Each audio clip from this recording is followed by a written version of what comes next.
Now joining us is the head coach for those Aztecs, Steve Fisher. Coach, it is great to have you on the show. How you feeling today? I am slowly but surely getting back to the land of the living. It's always hard when you lose, especially when you lose and you don't have another one to look forward to, and especially stressful when you lose when you know that you're as good as anybody playing. I say that, and there are 15 other schools saying and feeling exactly the way we do. Yeah. Coach, the classic question for fans is, what are the emotions right after in terms of disappointment, frustration, or do you look back with pride and joy for what the total accomplishment was? Where did you find yourself immediately after the game? What were the emotions that surfaced after the loss to UConn? Your immediate emotion is one of immense disappointment. Feel bad if you're a coach for the players, for all the effort and work that they put in.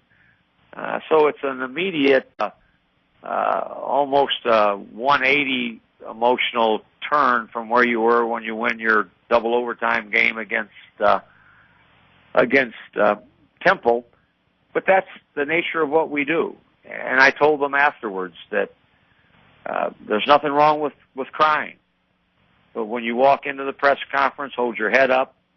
When you walk out, hold your head up with pride because you've had the season that will be talked about for a long, long time, and a season that very few are able to have, ever. So that's what, the immediate thoughts are, you feel bad, and then in time you feel proud of accomplishments.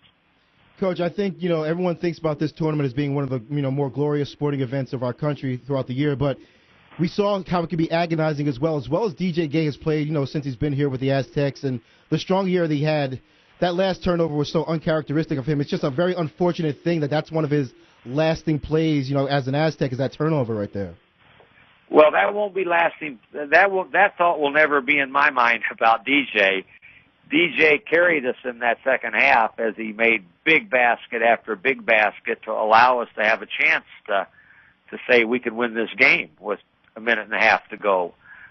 So that play, to be honest, Sherrod, for me, will never really even, when I think of the UConn game and think of DJ, I'll think of all the good things he did in that game.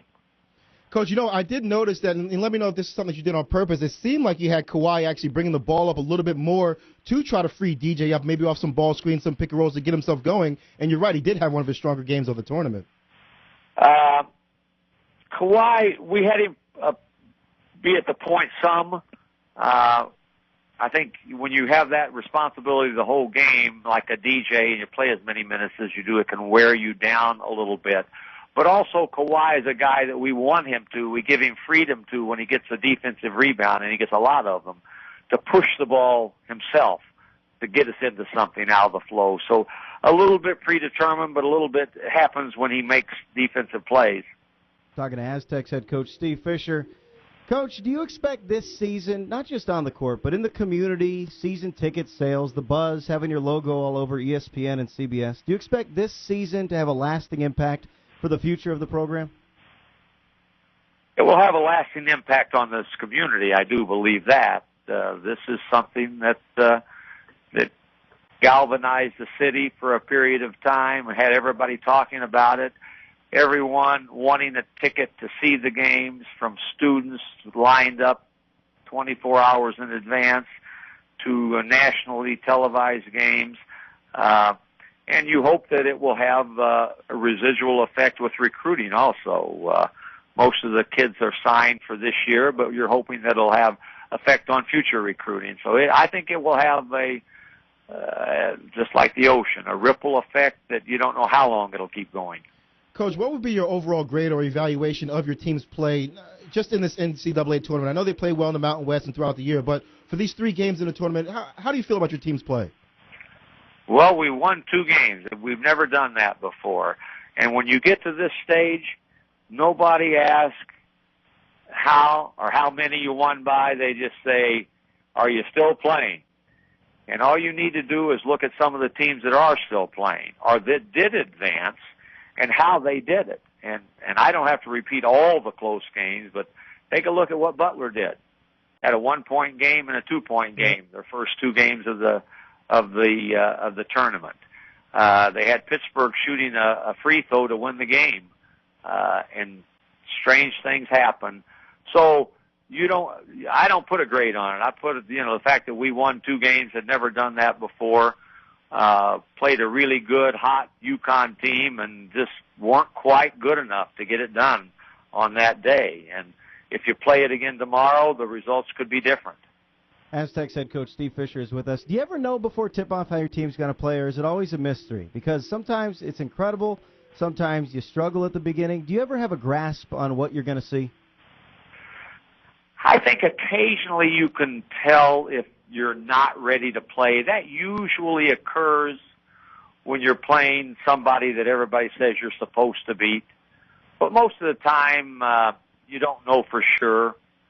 You don't know for sure. You hope you'll have an edge about you, which is why you watch closely as the game gets started and gets going, and have to be prepared if it's a lack of whatever it might be to make your substitutions.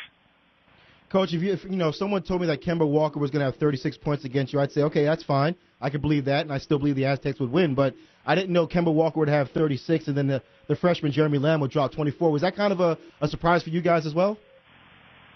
Well, we didn't want Kemba Walker to get 36, and nor did we want Lamb to get 24. Sure. But I watched enough tape, and we saw enough film to know that Jeremy Lamb is a spectacular young player. He's no longer a freshman, even though he's a freshman in school. He's played 30-some-odd games. He's very, very, very talented. And if I had to make a wager, I would wager that within a year or so he's going to be playing in the NBA. He's that good. Yeah. He made some hard shots, Sherrod. He made the shot clock is running down, and the announcers are saying, I don't think they realize the shot clock's almost out, and he shot in a 3 with a guy all over him from about 35 feet. He had a great game, no question about it. Yeah, on the topic of NBA futures, when do you think Kawhi Leonard is going to let you know of his intentions? We're on spring vacation this week. He's taking a deep breath also. We'll talk when he gets back, and I would venture to say that it will be sooner rather than later that he will make a decision to put his name in. He may announce that he's going to put his name in and keep it in, or he may make a decision he's just going to put his name in. Coach, looking forward not too much into the future, but this team next year, maybe they won't be as big or as long, but they're going to be really, really exciting. I mean, your guards have gotten great tutoring over the past couple of years, whether it be Tapley, Rayhan, even Franklin. So this team is going to be more of a guard-oriented team, but very athletic, very fast. We're going to be different. You're exactly right. We have been the past few years a team that started with an inside-out thought process, giving the perimeter play that we're going to have returning, and the on-court experience they've had, I think will be very much guard-oriented going into the season, and it'll be interesting to see just, A, how we play, and B, how we develop as we play the style that we're going to play. And I'm not positive what that's going to be right now. Yeah, Coach, you've been at it for so long. We know you have an attachment to each and every team.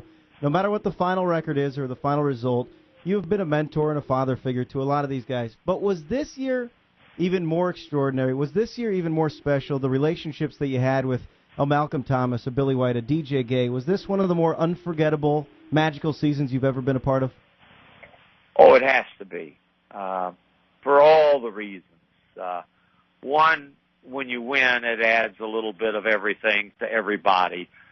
But we won in no small part because of the young people that we had and how much they cared and how much they cared about one another and how well they got along. And so to see them accomplish what they did and win 34 games and only have 2 teams beat us all season, it's a very, very special group that will have an extra special place in my heart. Yeah, and now Kevin Young, Deshaun Stevens, they're going to be joining the team. So hopefully a bright future. Coach, congratulations on all of the success this year. It was amazing. I appreciate that. Thank you very much, and thanks for your continuous talk on the Aztecs. I appreciate that, too.